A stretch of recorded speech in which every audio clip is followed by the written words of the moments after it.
Okay, hi, welcome to our first Friday event. We are now in May and looking at our, what was that, the fifth event of the year 2026, which is quite scary.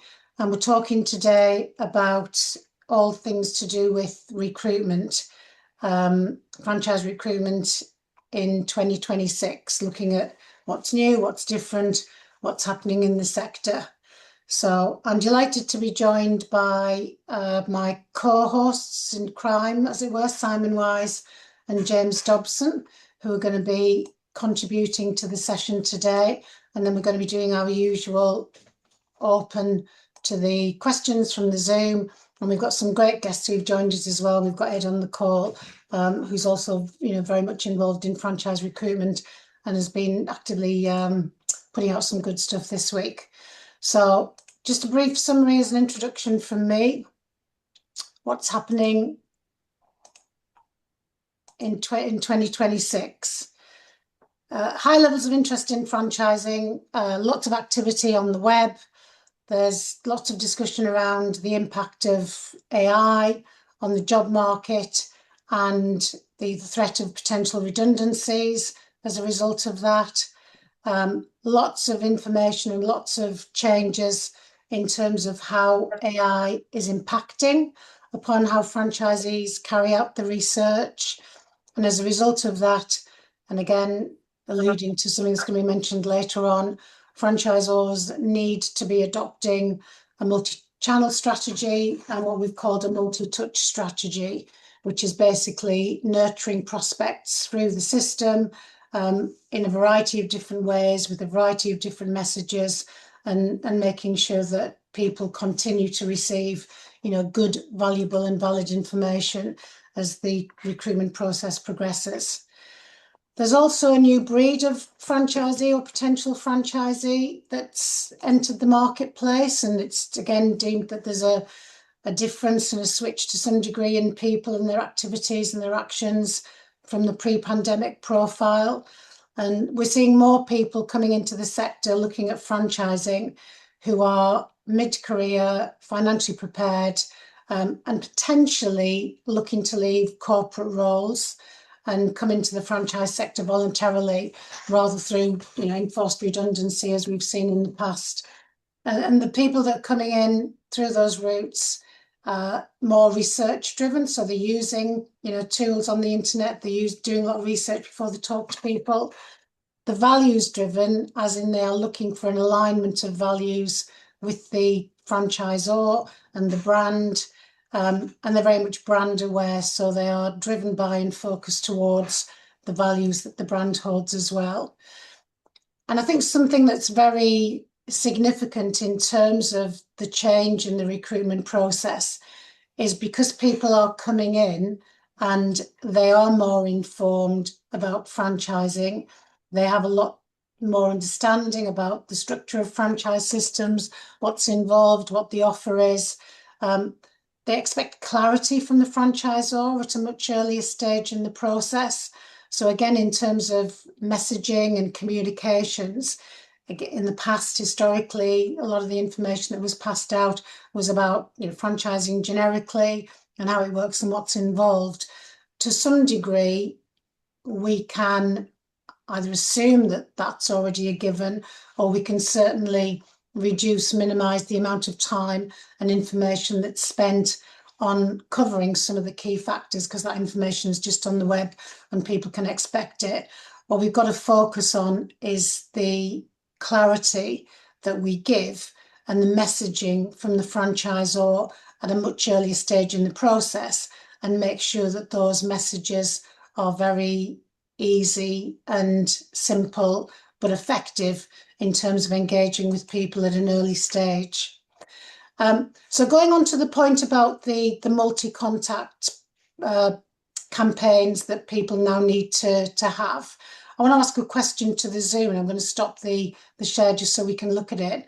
And the question is, in terms of franchisors that are in the room, in terms of people involved with franchise recruitment, how many points of contact are there in your current franchise recruitment campaign? So basically, when you receive an inquiry, how many times do you contact them as part of the initial response system before you expect them to respond to you, or you go back and try and get hold of them directly, basically. So how many points of contact are there in your current franchise recruitment campaign? And I'm just going to stop there so you can put little messages in the chat box, really, and we can come back to that at a later stage. So we've got Simon, who's got 4. We've got a lot of people on the Zoom today, which is good. Sarah, 4 before we automate emails. Basil's saying 2. We've got 2 to 4 at the moment. Anyone higher than that? Okay, if you continue to put in any comments, and we will come back to that. The reason for the question around the points of contact is that one of the key parts of the franchise recruitment process is all about building trust. And again, for those of you who are active on LinkedIn, you'll have seen lots of postings, lots of articles, lots of podcasts, which is all about building trust in you and your brand. And it's been given a name, which is the trust gap, basically. And fundamentally, trust is at the heart of the franchise recruitment process, because whatever we think, people still buy from people. And some ways to address that around that being used: founder videos, interviews, social contact online, which builds a familiar feeling, so that when people actually come and start to talk to you, they feel that they have an understanding of you, who you are, what you are, your values, and to some degree your personality as well, basically. And then that can be followed on by face-to-face meetings, either virtual or in the room. And it's all about building confidence and trust in the individual and the brand. And as part of that, founders often lead on recruitment in the early stages of development in franchising, because they are the brand ambassadors. They are the face of the brand, basically. So the involvement of the founders in that trust building is key to the bridging that gap. And at this point, I just want to have a big shout out to one of the people on the call today, Ed Purnell, who's been running a series of events, but one this week that was really good. And I've spent an hour this morning looking at it, which is on his franchised channel, which is all about franchise recruitment in the AI era and building the trust gap. It's an hour of anyone's time that is going to be incredibly well spent. And if you do that over the weekend or any time in the following week, and you don't learn anything of new or benefit to you in your business, come back to me and let me know, because we'll have you on as a guest in one of the next months, because it really is a great event. And thanks, Ed, I've really enjoyed watching that this morning. So from one ambassador of franchising to another, I'd like to bring in one of my colleagues that I'm working with on some recruitment project at the moment, Simon Wise. Simon and I have known each other a long time, and so when we started to look at franchise recruitment, if you like, in a different way, to take an alternative approach, Simon was the person that I reached out to discuss and talk about my ideas, and from there we've developed what we think is a different approach to franchise recruitment, adding on to the things that we've already been talking about and the great stuff that Ed was talking about as well. Over to you, Simon. Thank you, Julie. And I think what we've created is not the franchising groovy gang; it's the dream team, I guess. But listen, thank you for that. I mean, you inspired me to really have a look at that. I mean, I'm famous. That's a bit arrogant, but yeah, people know me for staff and executive recruitment and franchising, and I was just in the throes of dusting off my driving license to become an Uber driver, and Julie phoned me up and said, "Well, listen, what about headhunting for franchisees?" And I thought, you know what, absolutely, why not? Let's have a look at it. And the philosophy has been, the philosophy has been extended into a very successful a new way of thinking about franchisee recruitment. And it's born out of the headhunting approach, which is you don't sit and wait for stuff to land in your funnel. You actually go out and knock on people's doors and actually proactively identify people. And we're very lucky that we have a platform like LinkedIn, for example, that makes this really effective and useful. And if you've got a LinkedIn account, you've got a business mindset, I believe. So, this isn't rocket science. This is just a pragmatic approach to a challenging set of a challenging set of circumstances around franchisee recruitment. I just think it's incumbent on everybody to have a look at new ways of doing things. Like I said, I'm not saying, this is not for everybody, but certainly on the projects that we've worked on so far, then it's proven to be bearing fruit, if you like. Could you just pop back to the? Thank you. Thanks very much. So yeah, I mean, basically, I'm a headhunter, and what I've done is I've applied a dual strategy really, and I think this is where it's a bit different to what I've seen in the marketplace so far. So it's a dual strategy of precision headhunting and brand elevation, through something that I really enjoy doing, which is about elevating and amplifying the franchising brand story. So all of the work that we do in terms of elevating the brand in the marketplace is centered and focused around the brand story, and that's the founder's journey into franchising. And I prioritize that side of it because that's what, when I was a franchisee choosing my franchise, it was very much about getting under the skin of the founders of the business and finding out about their journey. And I could relate to their journey. And for me, that was the deciding factor in choosing a particular franchise. So, yeah, look, what I'm going to share with you is not rocket science, but it's a pragmatic and a very proactive approach. There's a lot of stuff going on about AI and everything else now, and Julie's alluded to Ed's fantastic content and a very logical approach. But what I see missing, I guess, is the actual hands-on activity. We're very good at prioritizing the importance of franchise leads. And my thought process, I don't care how many leads are in the funnel. What I'm interested in is deals. And so the approach that I take with this process is making sure that the funnel is filled up with people that I've reached out to directly, and I believe have a good, a good profile, a good fit with what the particular franchise avatar needs to be. And again, that cuts out a lot of time wasting, but equally it just makes sure that, you're not driven by, you don't think your franchisee recruitment campaign is successful because you've got X hundred number of leads in your funnel. That leads to complacency, and that leads to very passive franchisee recruitment. This is all about active. So yeah, it's a dual strategy of headhunting and brand elevation. We warm the prospects through the elevating and amplifying the franchisee brand story. And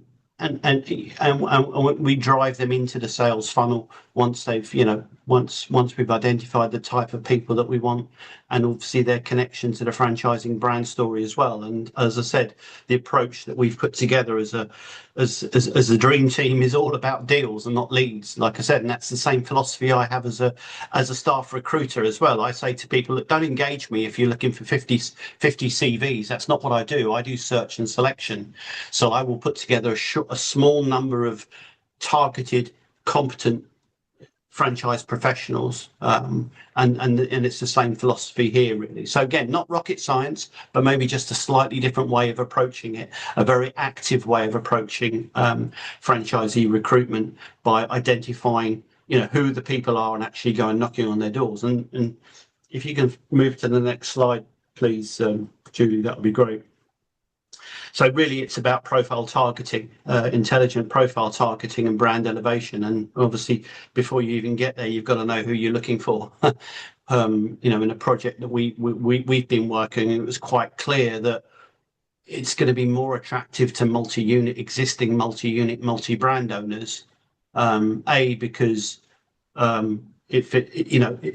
it fits in nicely with a portfolio of investors, say for example, that run QSR brands that are suffering from rising labour costs and impact on margins. What they need in their portfolio now is a higher margin opportunity that doesn't rely so much on labour. So it's intelligent forensic identification of profiles and then reaching out to them and targeting those individuals on LinkedIn with direct contact and also, engaging with relevant community groups as well. We're working with a golfing project at the moment, and we've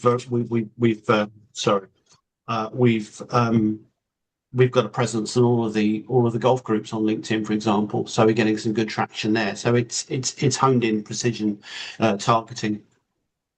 But alongside this, what we do is we also elevate the franchise brand, and that's through storytelling.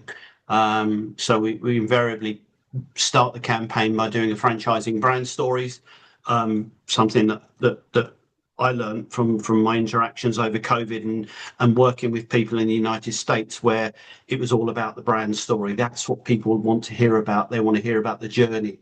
They want to hear about, a typical day in the life of a franchisee. They're not interested in what the founder has for breakfast in the morning. What they want to know is about the journey that they've been through in terms of the highs and the lows.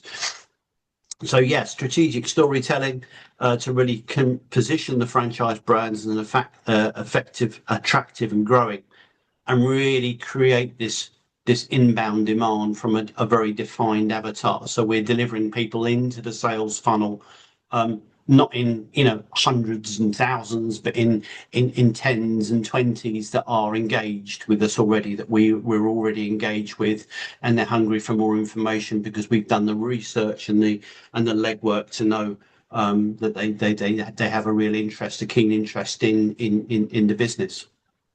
Next slide, please. Again, I keep talking about LinkedIn Live, trust at scale.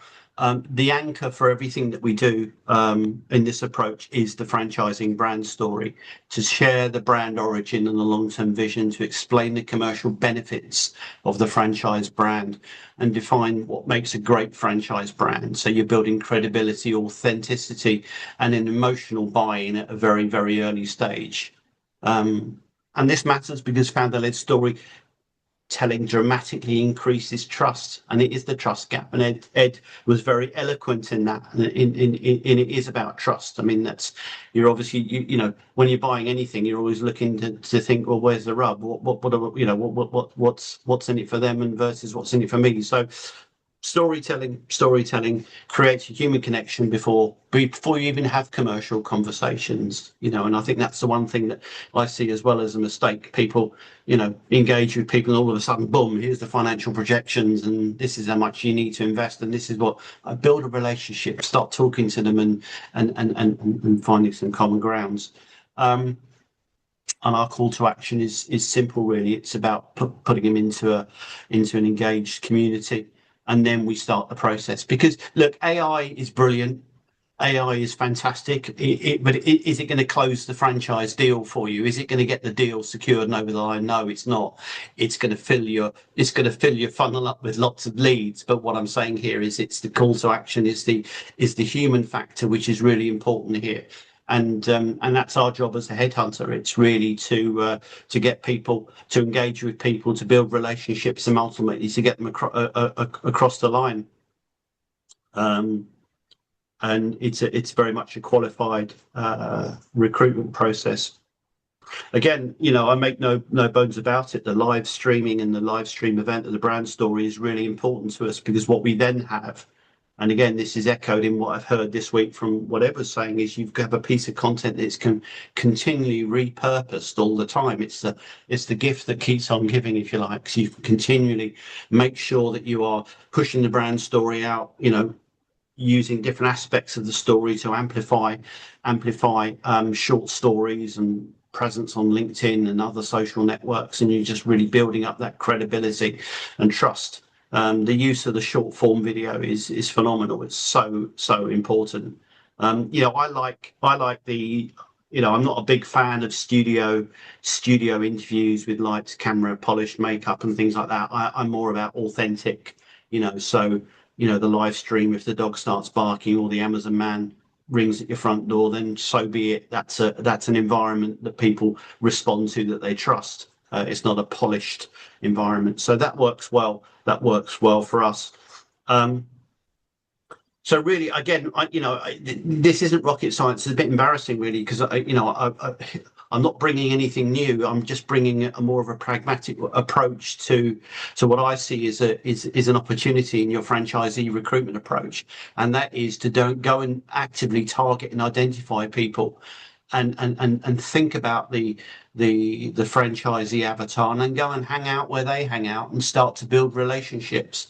And as I said, for the projects that we've worked on already, we've built really good sales prospect funnels, but they're not bursting at the seams with hundreds of inquiries. They're small numbers of people that are really, really engaged with what we're doing. And now you're just taking them on that journey. So precision, forensic, and ultimately, yes, it's there to shorten the decision cycle when the time is right for them. And what I will say is, there's two things really. I guess it's that I would want to get across. This approach lends itself more to brands that are not so hung up on not so much where the leads is the most important factor. This isn't all about leads. This is about deals, and it's about generating deals. But also, it's a very good support of this approach is a very good way of recruiting, for example, franchisees that if you work in a royalty-based franchise, your enterprise is going to grow based on the business, the continued and increasing network revenue and performance of your franchisees. So what that means is you've got to recruit the right franchisees to start with. These are people with a business mindset, but ultimately they have a mindset to scale their business as well. And through this approach of headhunting, you can really be knocking on the door of people that are going to drive the business and capitalize and use it, and it's certainly a fantastic way of recruiting multi-site franchisees as well, as we've seen already, attracting a particular type of avatar who are really looking at, they're not owner operators, they're looking at management or investment franchises, and they're looking to scale quickly with a brand that they can trust. So the ramblings of a madman could possibly well be. I've always led my life and my business through logic, and I just think a lot more needs to be done in the franchising recruitment space to be less reactive and more proactive. As I said, we're very lucky. We've got things like AI now that can amplify the story, but equally it can lead to complacency as well. So, we don't dine out on the number of prospects we have in our sales funnel. We dine out on the number of deals that we're creating and the number of positive conversations that we're having with people that are really, really excited and interested about the opportunity. And that's a headhunter's approach to franchisee recruitment.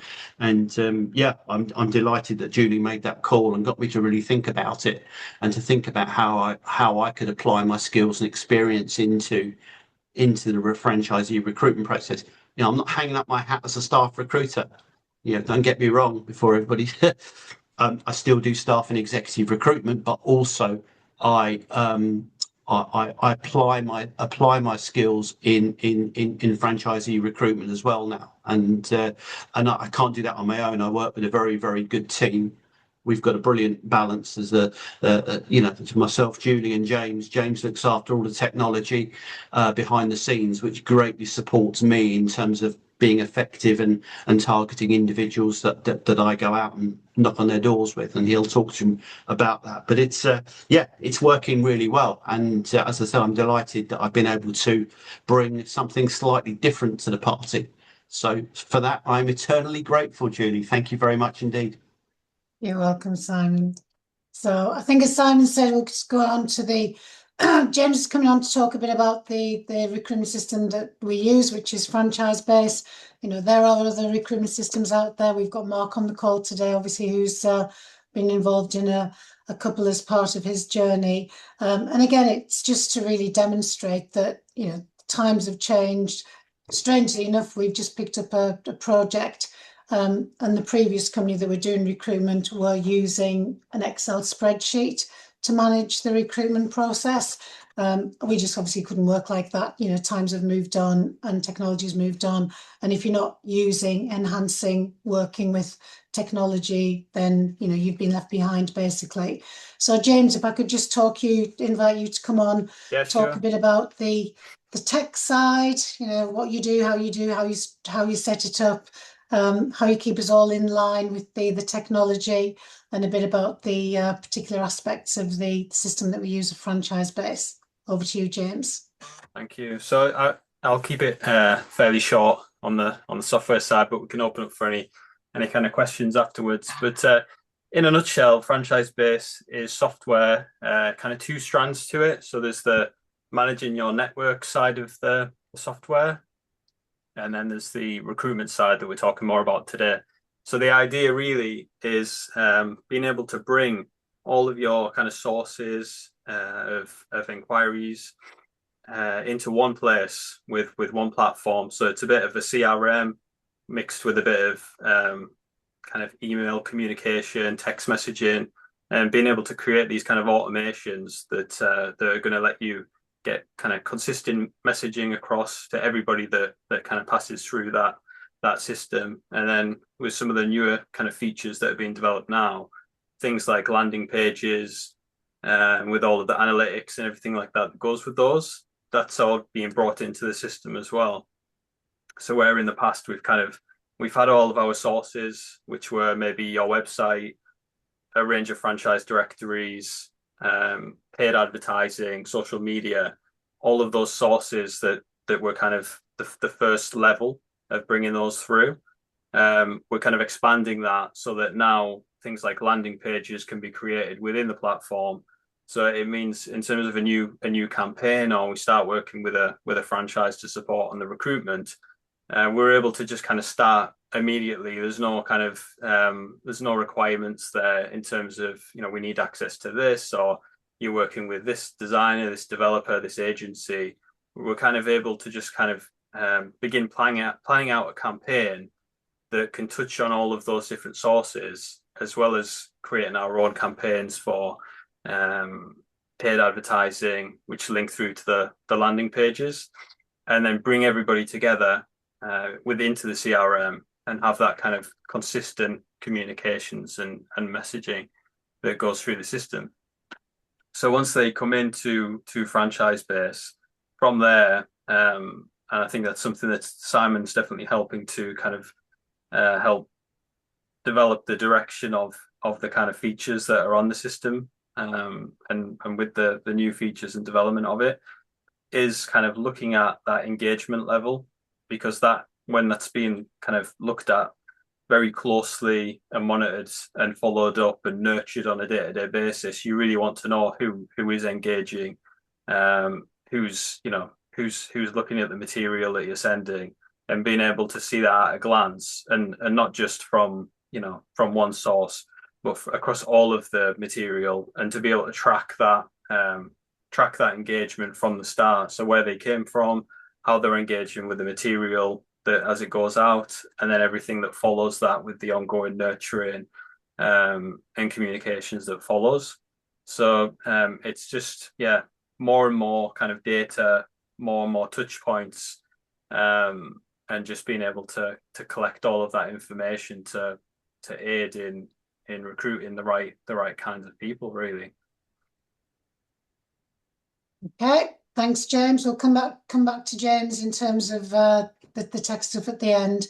But I think from my point of view, as the kind of custodian of the brand and the manager of the process, and as Simon said, when I think I've got something of which is half an idea, I always look for the people that I know and trust who can actually help with the implementation of the idea.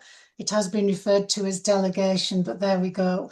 But the end game is basically to make sure that when we get to the end of the process, we want franchisees to be what we call franchise ready, which is informed, ready to go. They're screened, obviously.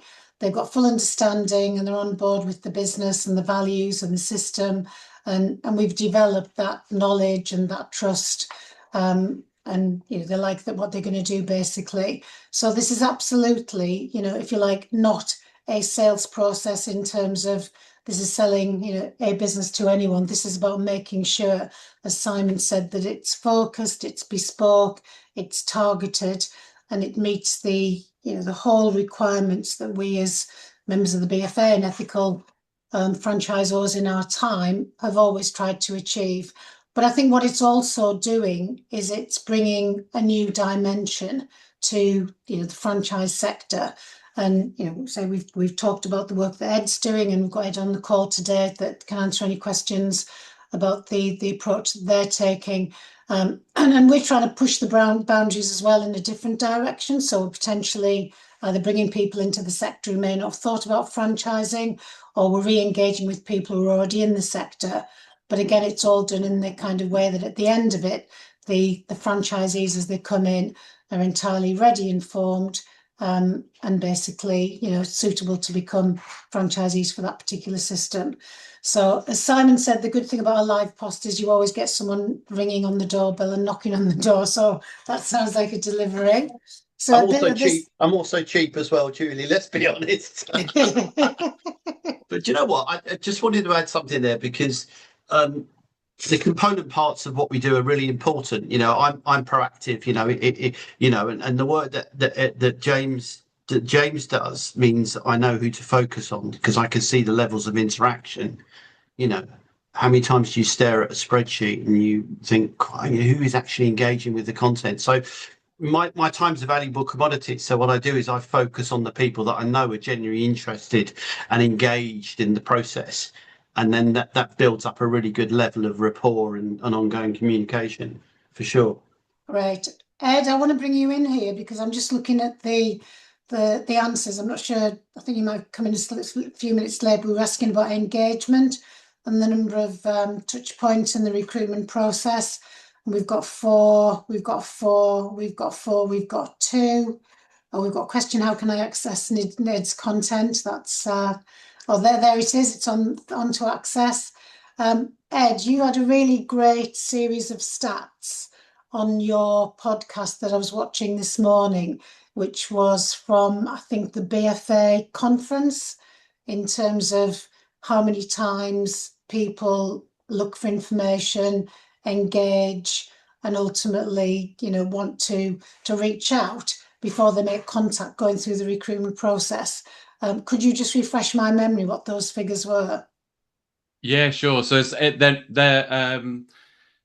stats that are at the BFA conference. They were brought up by Daniel Priestley during his talk, but they're actually the numbers come up with by Google themselves. So they say that for buyers to feel confident enough to buy at a substantial level, invest a significant amount of money, there needs to be at least 7 hours worth of content that they've interacted with, 11 interactions, and a minimum of 4 touch points. So that's predominantly the channels. So whether that's YouTube, the website, whatever it may be, it's those 4 touch points. But yeah, that's the stats from Google. And what my point around that is that ultimately it proves that trust is being built before the inquiry. So before someone sends over their form, the serious buyers are actually building up trust beforehand. So you need to have the ability to get in front of them that many times. Indeed. Okay. We're open to questions from the Zoom now.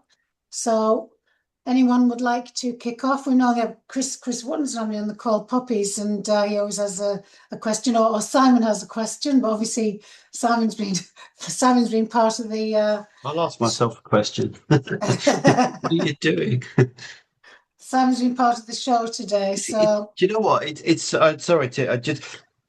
really interesting, isn't it? Because it is so refreshing to see, whether it's what we're doing or what Ed's doing, it's about recognizing the fact that franchisee recruitment is different. You're not selling toasters, and you're not encouraging, it's not consumer sale, it's a business to business relationship, and that does require a different approach. It really does require a different approach. And yeah, AI is fantastic and it's awesome, and it's there to be used, but ultimately it's still a human process as well. And you know, people buy from people. I don't care what you say, it's true. You know, look at the strongest business relationships you've ever had in your life, and those are the people that you've sat across the table with and met them face to face. You know, so it's still really, really important. You know, I'm a big advocate for AI, 100%. But as I said, you know, if you're looking to close deals and recruit the right people, that has to be a human to human relationship. Right, we've got a question from Nick. Nick's put a question in, which, Nick, if you want to shout it out yourself, or I think you're on mute at the moment. What are the franchise hotspots at the moment? In other words, where are the growth areas? Well, I mean, if you look at the BFA survey, it's, you know, personal services, isn't it? It's the growth in personal service sector, domiciliary care, hotel and catering. You know, those are all. That's what the evidence suggests in terms of the hotspots, if you like, the hot areas. So that's a direct answer, I guess. I mean, my question is, being relatively new to this. I mean, you and I have had quite a recent interaction. Historically, I'm fairly ignorant about franchises in total, but I've heard of the success stories of Dynarod, Chips Away, Ovens Are Ready, Paint My Backyard, whatever it is, which seem to be of a particular focus. And now what you've just said is that it's sort of almost becoming a very personalized in-house service, as opposed to a business on a driveway or other service type. I might have interpreted that wrong, but it's, hopefully I put it away and across in a way that you might be able to give an intelligent. It's interesting. I mean, look, the essence of franchising is you're replicating a successful business format. So, yeah, you could argue that, you know, any sector is going to be successful, you know, as long as it's based on a decent business. You know, there's enough in it for everybody. You know, we do see some stuff coming into the market where, you know, the franchisees are squeezed from day one. So, you know, the beauty of franchising is that you're replicating a proven, profitable, successful business. So there is a market for everybody, you know, and it's just finding the right sort of people. You know, if we're looking at where the hotspots are in terms of franchisee profile and avatar, it's people that have the ability to scale, that have that mindset to scale a business. You know, it's why we're seeing a lot of children's services franchises shifting now from what they were, which was owner operators, now to more of a management franchise. And again, you can't emphasize the fact enough, as you know, a franchisor doesn't make money on selling a franchise. It's the ongoing business they do with the franchisees that are going to drive their enterprise value. So you've got to have people that have got that business mindset and the ability to scale and really leverage and make the franchise sweat and drive it to its maximum capabilities. Yeah, franchising reflects what's happening in the economy. So if you look at things that are growing, I mean, if you look at the beauty sector, you know, the number of, I can never pronounce it, aesthetic clinics, salons, whatever it is growing. And again, if you look at, you know, franchising individual models, there's a growing number of those. There's a growing number of Pilates studios, the ones that can have the equipment on.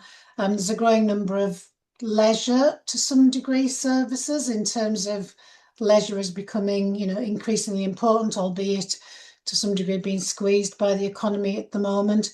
And again, in terms of an aging population, domiciliary care, personal services, and on the back of that, you've got home care services, lawn care services as well. Kat, I think is the single legal in the room this afternoon. Could I ask you for a view on what you're seeing across your desk, your machine, in terms of demand and franchise systems and sectors that are really buoyant at the moment? I think I would still say dom care is still you know, a strong sector, and I think there's been some different fast food or quick service that have come through recently. I haven't seen it. That was new to me. The Reformer Pilates, I assume you were talking about. I haven't seen much of that come through, so that was that was new to me in terms of franchising. There's someone that we're talking to about a gym at the moment that's looking for coming over to the UK, a different style of gym. But yeah, those are the ones I would say are the. Thanks. Yeah, we've certainly seen a trend, and again, whether it's just because it's something that we've experienced, but there are other people on the call, franchising centre, etc. But we've certainly seen a trend again in terms of US franchisors, looking to come to the UK. And although that's been ongoing forever, I'd like to think that some of the US franchisors that are now coming to the UK are coming with a bit more open mind in terms of like what they need to do to make a successful franchise in the UK, and they can't just bring something that's entirely as it has been in the US and kind of impose it upon the UK. Mash has asked a question, which is the pool of potential franchisees growing? Simon, in terms of anything from the BFA surveys about numbers, and if anyone's got any views on that, whether the pool of franchisees is growing, or again, there's an argument to say that it's our job as part of the franchise sector to get out there and engage with people. Yeah, and that's exactly my philosophy. You go out and you find people. I think it's increasingly traditionally when I first came into franchising, it was people that had been made redundant or were had a retirement lump sum. Now it's people that are employed that are looking to better themselves, and so that's changed a lot. The pool is as big as you make it, really, isn't it? At the end of the day, I can, what our approach in terms of direct approach is we build that pool of awareness. There are people out there that maybe haven't appreciated the fact that they can replace their income and do something they really enjoy doing. It's called a franchise resale, for example. You can hit the ground running. You can buy an existing business, and you can pay yourself from day one. So, yeah, I mean, the pool is as big as you make it, really. Right, Dugan, got your hand up from the franchising centre. Very, very welcome. Lovely to have you on board today. So delighted that you're here.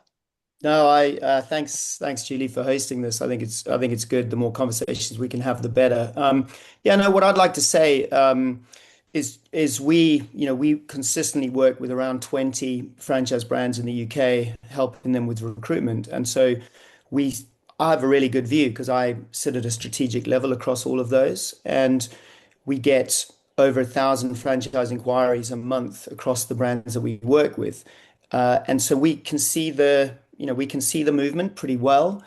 And so to answer the question of how I look at franchise recruitment right now, it's been it's been slow.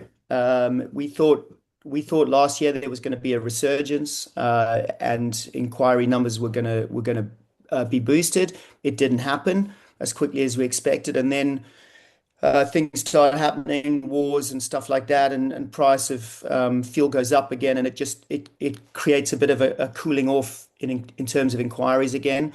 But it comes down to the quality of those inquiries. I mean, I hear everything you're saying, Simon, and I agree. It's the quality of those inquiries. There can be intent, people filling out forms.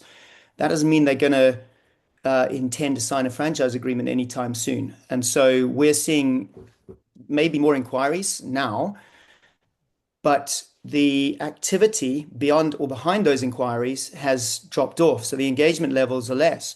We're not doing anything different. We have a template way of working. So, again, it becomes really clear when I look at it that the engagement levels are not as high. So what we're doing is we're putting much more effort into our nurturing processes, because we're realizing that people are taking longer and longer to actually go from inquiry to sign a franchise agreement. So, if there's one bit of advice I'd give, is don't give up on your leads, ever. Like archive when people archive their leads, we'll try to get hold of them 4 times and then kind of archive them.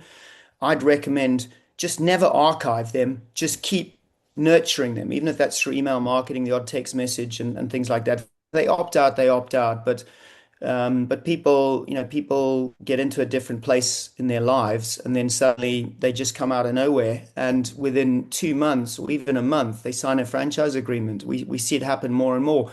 And I wanted to comment because I was listening in, Simon, on what you're saying. I really like your approach. You shouldn't. I think it's a critical part of franchise recruitment is to take advantage of LinkedIn. But I know that most brands don't understand how to do it. You absolutely do because your executive recruitment background. So you do understand. You're coming from the best possible place to try and fish in a new pool. And it's a really, really important pool to fish in, which I don't see many franchises will succeed in it. And so if what you're doing is working, then you should be shouting about it and sharing it because it's important to look at. And one last thing, and then I'll let Ed and Mark jump in, Julie, is just we're starting to work with more and more US brands that are coming in to the UK. The one thing that we've learned over the years is that so many, and it's not just US brands, but I'll say they are particularly a part of the problem. They come without doing much market entry study. They come with high fees. They come, and when you take the master, they don't offer that much support and so on. So the way we're working now with particularly US brands is we are obligating them to either provide us with or undertake a market entry study with us before we would even get involved in anything to help them with recruitment of franchisees at a master level, area developer level, multi-unit level. And if they don't want to do that or they can't help with that, we just simply will not work with them. That's our new approach, and we're kind of sticking to it. So anyway, those are my quick thoughts. Thank you, Julie. That's great. Ed, yes, come to you, and then on to Mark. Cheers, Julie. I guess I'll just sort of ruminating on the questions by Nick and Mashoud, and I think that the potential franchisee pool is growing as the population grows. Right, there's more people out there. There's more potential to be franchisees, and that's it. There's just a lot of people that don't know that they are potential franchisees. And so that's where the kind of education piece comes in and building that trust with people before trying to convert them into franchisees. But the franchise hotspots, at first I didn't totally understand the question, but I think I'm grasping what Nick's getting at there. And I think that AI is going to shake this up quite significantly. And the reason I say that is because people are able to go onto Claude or ChatGPT and say, how do I start this business? Look at the model of this franchise and show me how to set this up. Like that's there, right? So it's going to be the brands that are going to do well are the ones that are going to be able to communicate the human side of them, the ability to support people through the process, because that's what AI and ChatGPT, ChatGPT and Claude can't do, is hold someone's hand through that process. Starting a business is more than just the kind of even the training of the processes, the systems themselves. It's actually the emotional connection. It's the kind of when somebody's having a down day, helping them to reframe it. So that's what franchise brands are doing. The ones that do that well will be the ones that I think are going to thrive. Yes, things like service-based industry does seem to be pretty busy right now. But again, that's people looking at the model and going, okay, what can AI not replace? Well, it can't replace someone coming out and cleaning windows. So whichever way we look at it and shape it up, these LLMs are going to mix it up completely, I think.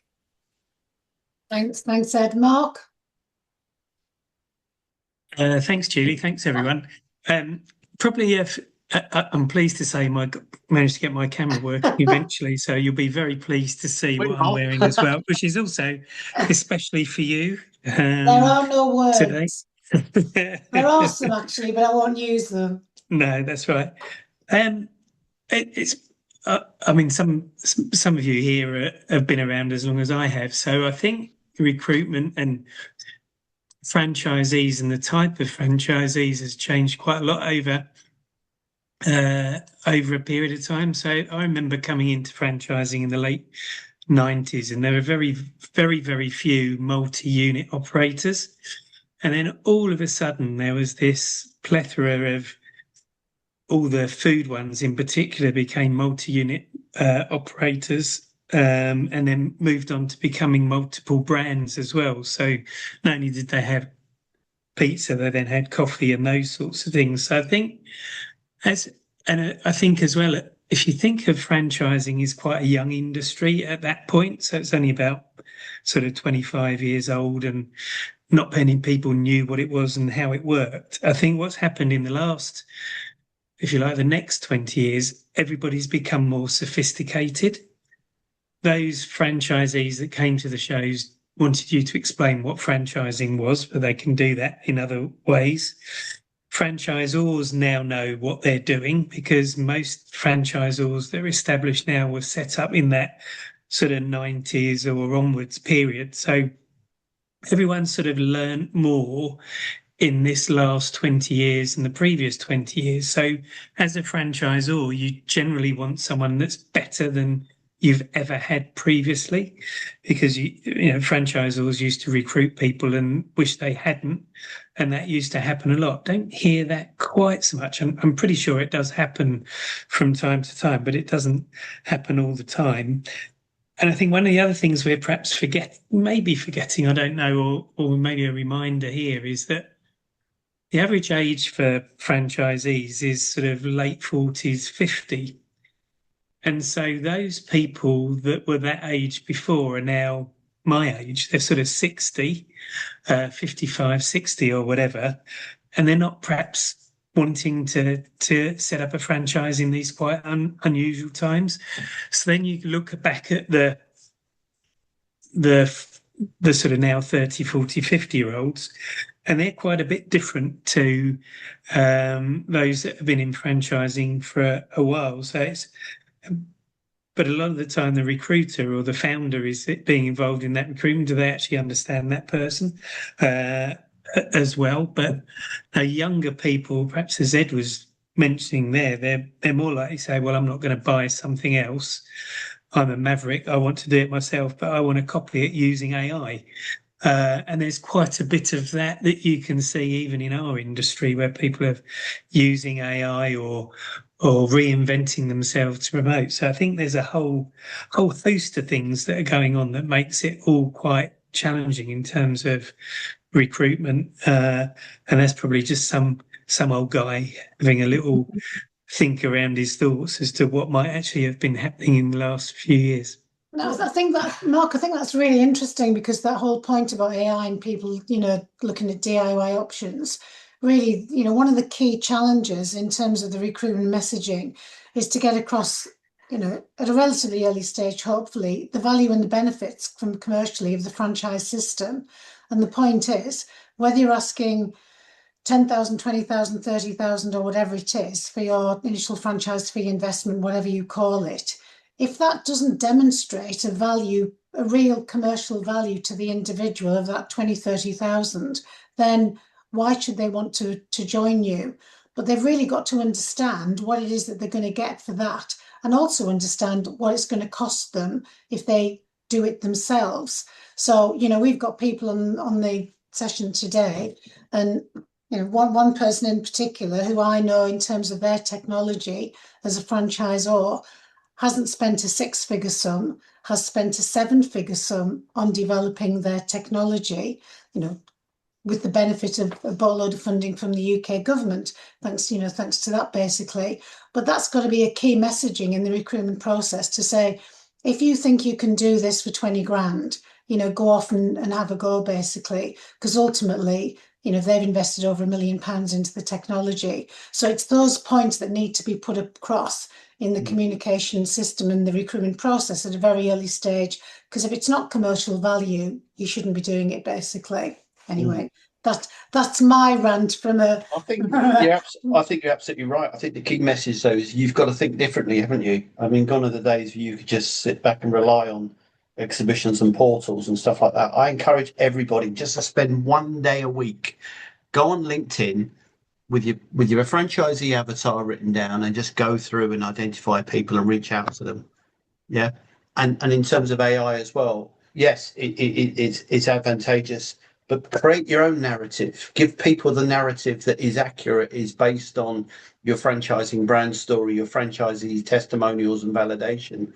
And ultimately, you will always attract good people if it's a good investment, if it's a good proposal, if it's making money, if it's not based on airy fairy, stuff that, it's ridiculous. We still see business plans and financial projections which are absolutely ludicrous, absolutely ludicrous. So, and again, I think it's finding, the methodology that's right for you. We've talked a lot today about using LinkedIn, but there are people out there, and again, from our point of view, in terms of clients that we work with, there are people out there who virtually exclusively use Facebook because it works for them. So they have a system on Facebook for recruiting franchisees on Facebook, and it works for them. That's absolutely no, great. I get that. I understand that. I mean, I only use LinkedIn because for me that's the mindset. It's a business mindset, isn't it? It is, And that's what you're because looking for. You're not looking for consumers. You're looking for business to business relationships. yeah, their avatar is different, so they've got a different, target market, etc. So we're going to wrap up, and my final request is get your phones out. Basically, get your phones out, get your cameras on, get the QR code going, and send us some money. If anyone would like obviously, what we talked about today is going to be available as usual on the recording. It'll be on our website. We've talked about Ed's podcast. Ed's put a link in the recording into the chat box. If anyone would like, directly to have a copy of that, get the QR code out, scan it, and it'll say, what would you like, to as a result, put Ed's link in there, and we'll make sure that you get that as well. And in terms of, where we're going next event is in June. We're going to talk about, to some degree, still staying with the theme of recruitment, but moving into the more general marketing of social media management within a franchise system. So we are staying with the marketing themes, but we're looking at service marketing within the franchise system, and specifically how that's managed using social media and various options around that. So once again, it remains for me just to, actually, no, there was a final question from Rich Knight, said, would love to know everyone's opinion on in-person discovery events via online. I'm looking to do only in-person discovery events and wondered about what people's thoughts are about this.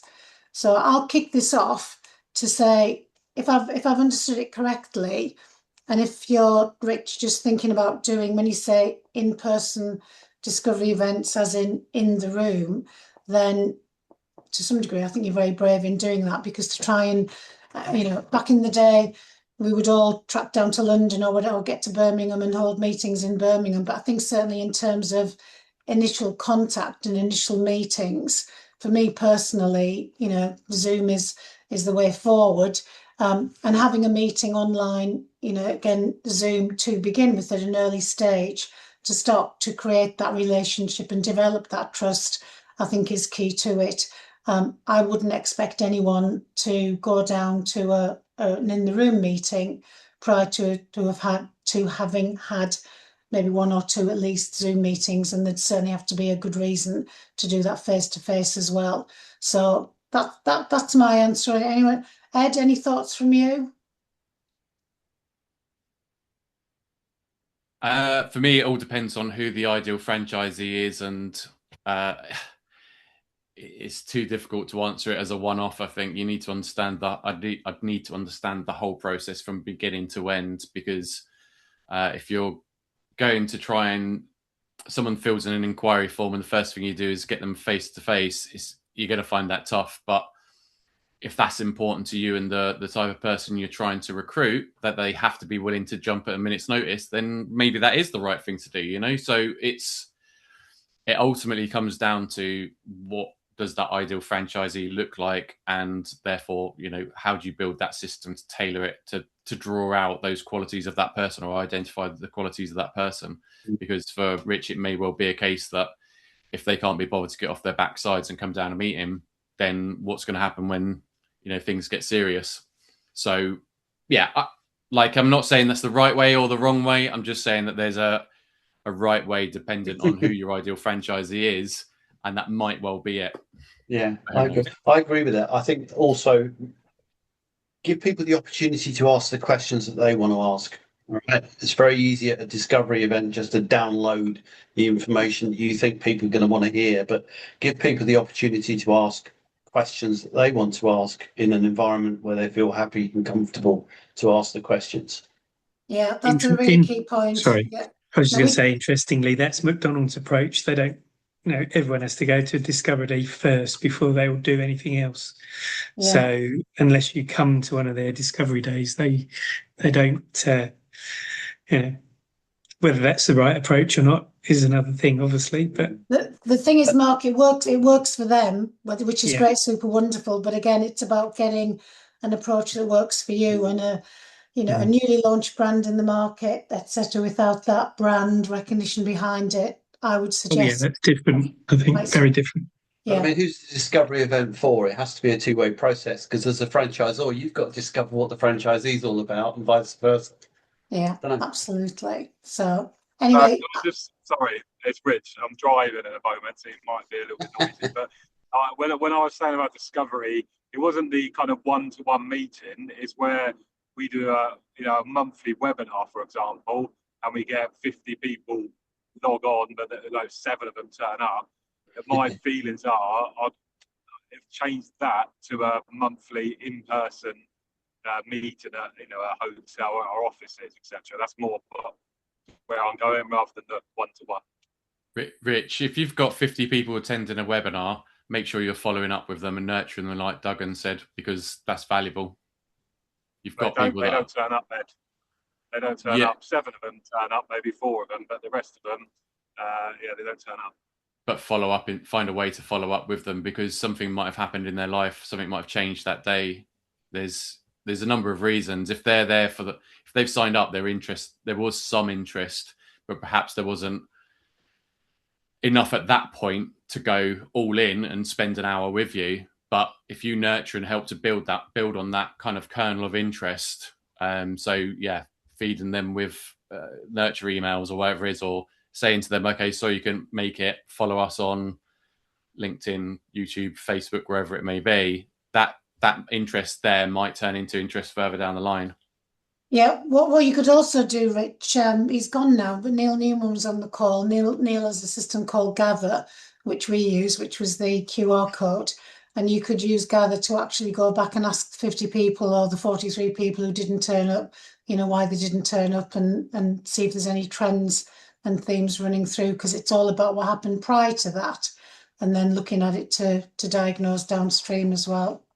So definitely. Yeah, I agree. I think my reasoning for asking for people's opinion is the fact that I think when you get people in person, it obviously works so much better. And I think by giving them that webinar opportunity, do you stop them attending a live in-person thing? It's where my head is, if I'd say. I think it so it depends on how much commitment you're asking for people, so therefore as to whether or not they'll turn up in the face-to-face one. So it all kind of depends on where it is in your process, I think. My view would be offer both and see which one. If someone prefers a one-to-one, personally, great. If someone if other people prefer group, great, as long as it all leads to the same destination in the end, because people do have different preferences in terms of how they engage. So I'm going to stop the recording today and thank everyone for attending.